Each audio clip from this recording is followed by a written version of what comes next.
And this is where Britain's top commentators speak out on controversial issues without the fear of the cancel culture sweeping the rest of the media. And before we get to Harry and Meghan's latest crisis across the pond, back at home, royal commentators and royal family insiders have been talking about a potential rift between working members of the monarchy. It's the Chelsea Flower Show this week, and the King, who, as we know, is a lover of all things nature, appeared alongside the Queen to present gardeners with a medal in memory of his late mother, Queen Elizabeth II. But eyebrows were raised when the Princess of Wales also attended the Flower Show on the same day, overshadowing the King's visit and bringing back memories of his battle for press attention with the late Princess Diana. Well, few people know better the toll that Diana's fame had on her marriage with Prince Charles then. It's her rock and former butler Paul Burrell, who I'm delighted to say joins me live now.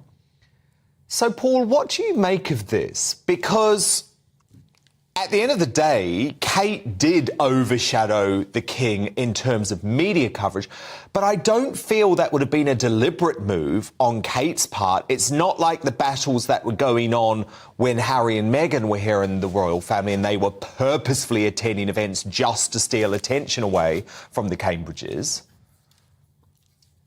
No, Dan, I'm glad you asked me this question, and I'm very happy to speak out, because Kate has never put a foot wrong, and she has become an icon in her own right and has successfully slipped into those famous shoes of Princess Diana. She is doing an incredible job, and I don't think for a minute that the King would mind sharing some of the spotlight with his daughter-in-law, because after all, this is the future. And wouldn't we all want to see beautiful pictures of Kate rather than pictures of Charles and Camilla? So I'm one that says, good on you, Kate, and keep doing what you're doing, because on this side of the Atlantic, you are carrying the torch for the royal family. And without you, I don't know what would happen. You are really supporting all of this house of cards is resting on your shoulders. One of the biggest misconceptions about high-profile marriages is that wealth or fame somehow makes relationships easier. In reality, public attention often magnifies everyday challenges that most couples experience privately. For Harry and Meghan, the pressures extend beyond celebrity. Their relationship has been at the center of global headlines ever since they stepped back from royal duties. Every interview, business venture, public appearance, or period of silence is dissected for clues about the state of their marriage. That constant scrutiny creates an unusual environment where ordinary decisions can quickly become extraordinary headlines. A solo appearance, a different travel schedule, or even a lack of joint photographs can trigger widespread speculation. History shows that the royal family has long lived under this microscope. The difference today is the speed of social media and the 24-hour news cycle, where stories can spread globally within minutes. That makes managing both a relationship and a public image considerably more challenging than in previous generations. I'm not going to be king for a very long time. They are waiting to take over the reins, and I think he's looking towards the future. I hope you're right. And plus, they're taking the weight off his shoulders to some extent. No, I hope you're right. This is a tough job. I hope you're right.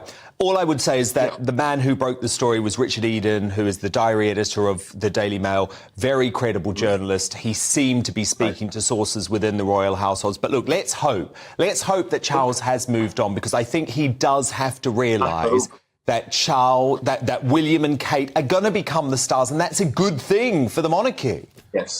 Yes, their star is rising. But you know, the King does have quite a temper. And he does voice his opinion very readily in inner circles. So perhaps some of that has leaked out, and his momentarily lapse has reached the ears of journalists. Because as you saw in the carriage, he had a few things to say at the coronation, things that were going wrong. When he signed his declaration, and when his pen leaked, things were not going right. I know. Yes, so but yes. You know, to be honest, I don't mind a monarch with a bit of a temper. I think it's important that things are right. But I just hope that he accepts that Kate is the star now and that we need her to be the star. But look, Paul, last week, Harry and Meghan, let's just be honest about it, they got found out for sensationalising what they claimed was a dangerous high-speed car chase. Since leaving official royal duties, Harry and Meghan have been building a life that blends philanthropy, media production, advocacy, and commercial partnerships. That transition has created both opportunities and expectations. What's particularly interesting is that the couple are now evaluated not only as individuals but also as a brand. Audiences often judge whether they're presenting a united front, whether their professional goals appear aligned, and how effectively they navigate public criticism. Many successful public couples eventually develop independent careers while maintaining a shared identity. The challenge is that, in Harry and Meghan's case, separate professional activities are frequently interpreted through the lens of speculation. This raises a broader question about modern public life. Can two globally recognized figures pursue individual ambitions without every decision being viewed as evidence of something larger? It's a balancing act that few couples ever have to face. Yeah, I've always been worried about Harry. I've always worried about him. And am I the only person in the United Kingdom that is thinking, has Harry finally woken up to the truth? Has he finally seen the truth and what his wife is doing? That he's been brainwashed and that he's been mesmerized by her beauty or something? Because we all know that, but he doesn't seem to see it. I personally know Harry, and I think he's always wanted to be a father. He always wanted children. I think this element of splitting from his family right now is a little premature.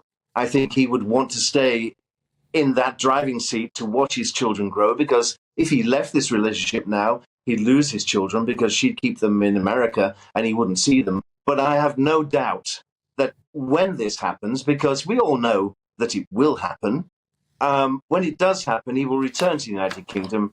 And I think his father, the King, and his brother, the Prince of Wales, will both greet him back into the country with open arms. I think there is an element of Harry we all love. We just don't understand why he's doing what he's doing at the moment. One reason stories about the Sussexes remain so compelling is that they tap into larger themes than royalty alone. They touch on family relationships, public expectations, personal identity, and the challenge of reinventing oneself after a major life change. Media narratives often simplify complex situations into dramatic storylines because those narratives attract attention. But real relationships are rarely that straightforward. They evolve over time, and the public typically sees only carefully selected moments rather than the complete picture. For viewers, it's worth considering how quickly assumptions can form based on limited information. Commentary can provide insight, but it doesn't necessarily reveal everything happening behind closed doors. That distinction is important because it reminds us to separate reported facts from interpretation.